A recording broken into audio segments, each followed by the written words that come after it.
Hey, you gits.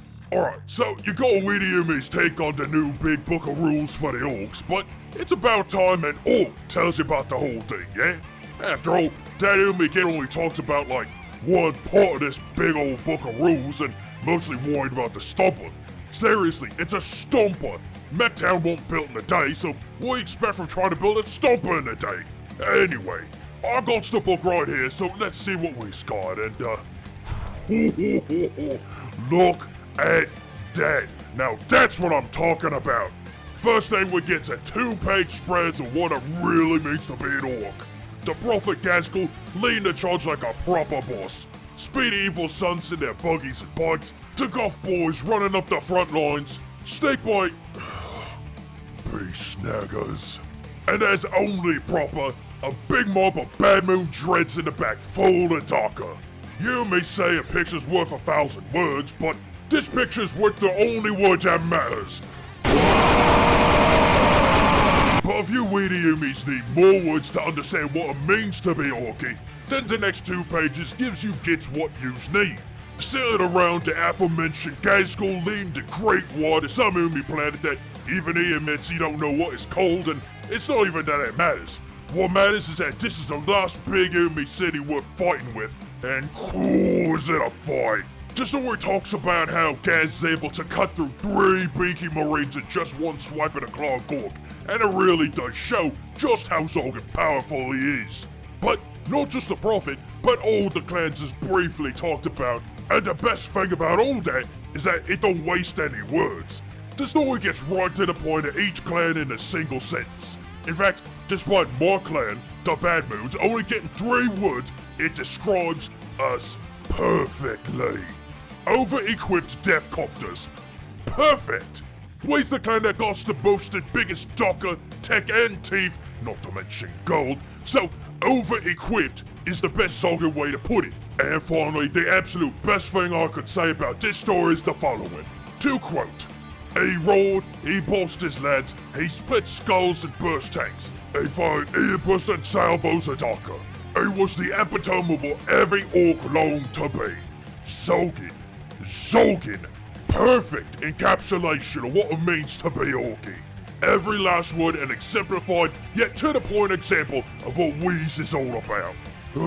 But again, if you Zoggin E.M.P gets needed overly explained and spelled out for you, the next page rambles on a bit too much about what you just read and what Wheeze Orksies is, so enjoy it if y'all really need it. Moving on, the next section from pages 10 through 24 does a pretty good job explaining all the little ins and outs of the orks. In the beginning, of course, it talks about how orks love a good fight more than anything, but I found something that not a lot of boys talk about that's actually very important for the orks. The section says that all orks is monomaniacal. Yeah, I had to look that one up, but basically it means that every ork likes one thing a lot, and the boys wants to do nothing more than be the best at that one thing. Burning the most stuff, building the biggest gun, driving the fastest buggy, or building up the most muscle. Every ork figures out what one thing they want to be best at, and then do it. Now I'm not gonna battle with wanting to be the best at everything, cause that's just talking impossible. All boys think of just one thing that they want to get really good at, and then they do it. Personally, while I love the idea of owning and shooting the biggest gun, the biggest guns is on stompers and knots, and that's the one thing I want to be. I want to be the best knot pilot there is, shooting the biggest Dakka, making the biggest booms, smashing a giga chain chopping some git. There is my monomaniacal fixation, that is. Anywho, there's a lot more good stuff in there than that though. Talking about orky ecosystems and whatnot, cause yeah, orks ain't just a bunch of boys. Everything that's green is what we is. From the shrooms that we grow from and eat, to the squigs that we use as tools and eat, to the snotties that herd the squigs that we eat, and to the grots that do all the grot work that we sometimes eat. We's a self-sustaining ecosystem that can survive anywhere. From irradiated worlds, to really cold and hot planets, to even big rocky asteroids. Then there's a section about our orky culture, which talks about everything about living as an ork. From small stuff like buying stuff with teeth, to explaining how boys just naturally figure out what they like, and is good at, then finding a bunch of like-minded boys and mobbing up with them. Making everything from Mekboyz to tank hunters to burner boys. Of course, I'm paraphrasing, but it's all good stuff. And then we come to all the warping things and the power of the war. It's a lot of garb about a lot of technical things with war energy, but in short, there's this energy that makes all our tech work and what makes us feel all fighting. Much to dismay of the weird boys whose heads just explode if they get around too many of the boys with too much of that war energy. That is understated. Like feeling that way with them weirdy warbands. Whatever. It's too much jabbering for me, but for you homies, it kind of explains how orks and dwarf and gorkamork and everything just kind of works together. I mean, so me, there's like 3 more pages specifically to gorkamork and dwarf. If you wants to read it, fine, but all you needs to know is that Gork is brutal yet cunning, and Mork is cunning yet brutal. And when we's flying through the warp, we don't need something stupid like some Bossumi lighthouse or whatever you Zoggin humies use. But instead, we trust in Gork and Mork to take us where we needs to go into warp. Then we goes there, and that's it. It's so Zoggin simple. Now I do got to point out though, as a proper Bad Moon git myself, there are a few of these little sections here that talk about 2 of the best Bad Moon's bosses there is, Nazdrake and Tank. Apparently, Nazdrake got teleported Zog knows where to the fight of Arthas Modok against that red fish boy Farsight and that spiky demon boss Ugalex. Whatever. But I think he's gonna be coming back. And as for Tank Blackhawk, well, if this section there ain't enough, then go read his books. I mean, I still got a lot to say about both of them, but, you know, one Zoggin book at a time, right? Moving right along, the next 4 pages is all about the Mekboyz. What kinds of Mekboyz there is, what they make, like buggies and dreads and guns and, well, Zoggin everything. But there's even a section called Madcap Giznos that talks about the new big mechs with them shock jumpers on their backs. There's even a section that talks about Pain Boys and Mekboyz working together to make the best bionics for the boys and wiring them grunts into big stompy bots to make killer cans and orks to death treads. Now that's my kind of stuff right there. It's my favorite part of the book so far. Okay, then we turn the page and... oh, good. More beast snaggers. More Zoggin beast snaggers. You know what? No. I really don't give a single solitary Zog about you gits in your old ways. You gits has been Zoggin everywhere for years now. And I'm right Zoggin sick of you having taken all the spotlights from all the other boys and all the other clans. So you know what? I ain't wasting my time with this. If you's just a snakebite squiggin, then be my guest. But I was just right sick of these gits, so moving on. Let's see here. The difference between tribes, clans, and warbands. That's a lot of Zoggin words for something so simple. Look, let me put it this way. Tribes is basically all the orks in one place that mob up under one war boss.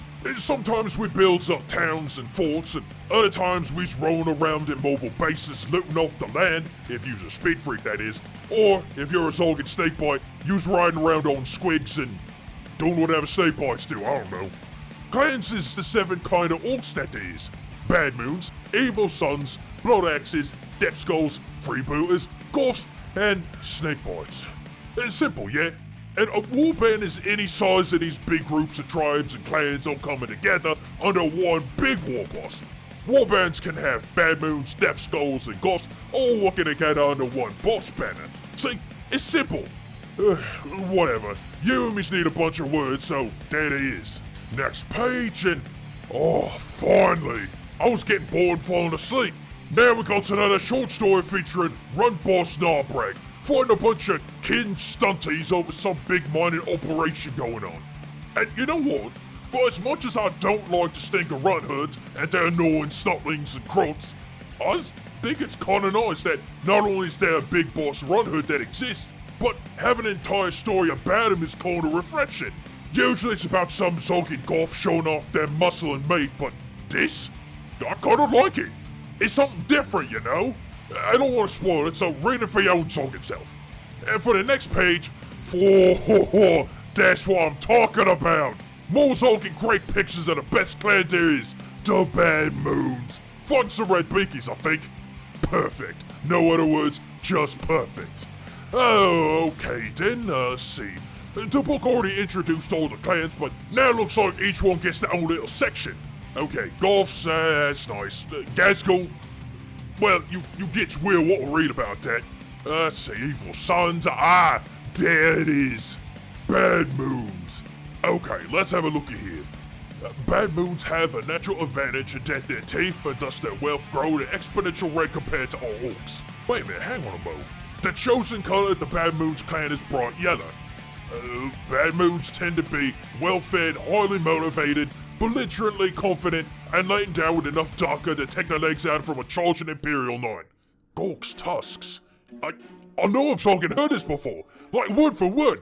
Hang on a minute. Come on. There we go. The Ork Codex about the rules from the last edition, and let's see here. What? Are you Zoggin joking? It's all the Zoggin same. Everything that this book talks about with the Bad Moons is the exact same from the last book.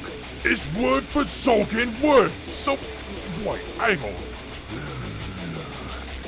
I don't Zoggin believe this. Everything's the exact Zoggin same. Aside from the short stories and some of them tiny side worded things there, it's all the Zoggin same. Is this a joke? You expect us boys to spend 60 Zoggin teeth for a book that, so far, is just a Zoggin copy and paste of the last one?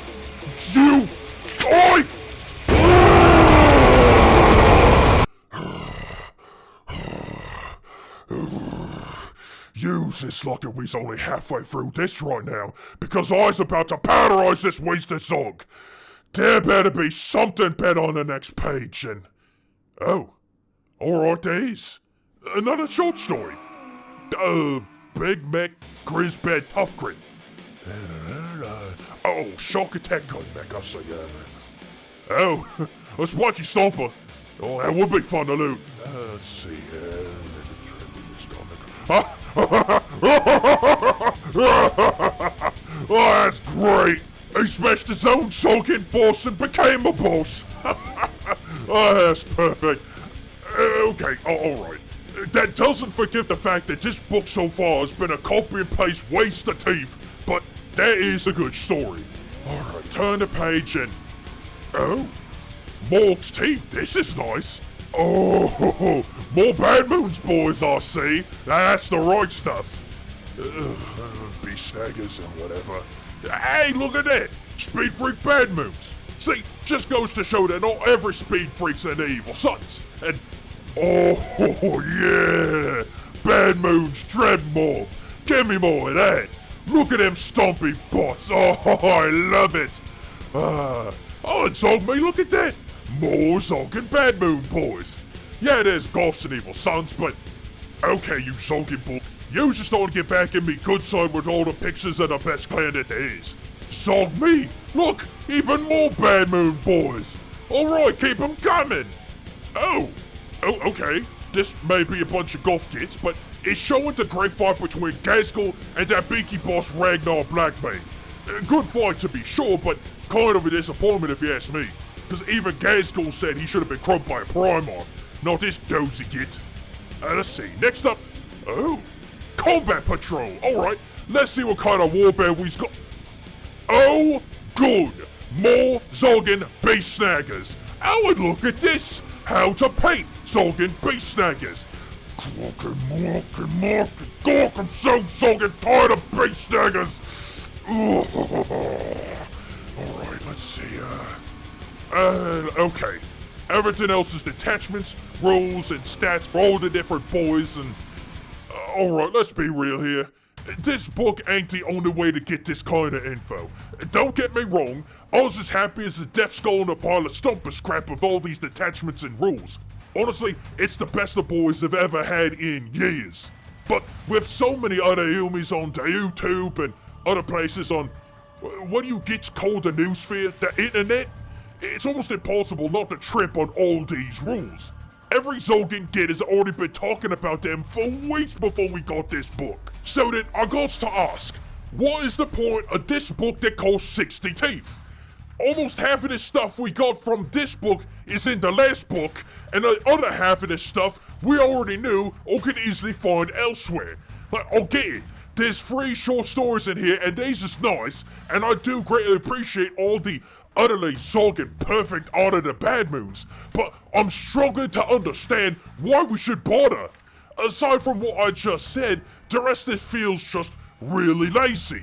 I mean, so me! Not only is the first half of the book, with all the lore and such, the same as the last book that came before it, but a lot of it's the same art there too. Like, look at that! Not only is it the same words, but it's the same art with the words. Like, just look back at one of the first books about the orcs that we got. There's so much more here. Not only do we hear more about orc culture and the clans, but there's a lot of carp about a bunch of individual orc tech. Like, there's an entire section for the orc armory. Not only does it give the rules, but explains what all the war gear is and why it's important to the orcs. None of that's in this new book. Cannons, mega armor, custom mega blasters. There's a little bit of everything here, so why not have something in the new book? And like, have a look at this. You get scourged to painting all the different boards, not just the Zoggin base snaggers. Goths, snake bards, bad moons, death skulls, blood axes, evil sons, freebooters. It not only shows you how they look, but explains the iconography of each clan and why it's important and... Oh, so me! Look down here at this! It is explaining all the orc gifts, how to loot buggies and dreads, how to build orc strongholds, even showing off a custom stomper. And look, I don't know what any of this says, but it looks like there's almost a technical explanation of the boys, how they grows to get big enough to fight proper, and why ain't this in this new book? That's pathetic! So, I don't know. If you've never gotten an Orky rulebook before and you ain't got the resources to find any number of them E.M.M.P gets already linking the rules or analyzing the different detachments, well, I guess this book could be worth the 60 Zoggin teeth. Otherwise, so me. I came out of me grow hole too Zoggin late. I feel like I missed the best times of this game already. So, you know what? No more talk of rule books and strategy and Zog else with this. I'm getting back to talking about the things that I love. And you know what? I should give these old books a look. I think there's gonna be a lot to say coming down the line with these videos as well as everything else I got on my list to do's. So that's my thoughts on that. Get the book if you haven't gotten any previous Orky rulebooks. Maybe don't bother if you did. At least not until these kids stop using the copy and paste keys. Anyway, thanks for watching the kids. Now sub up and zog off!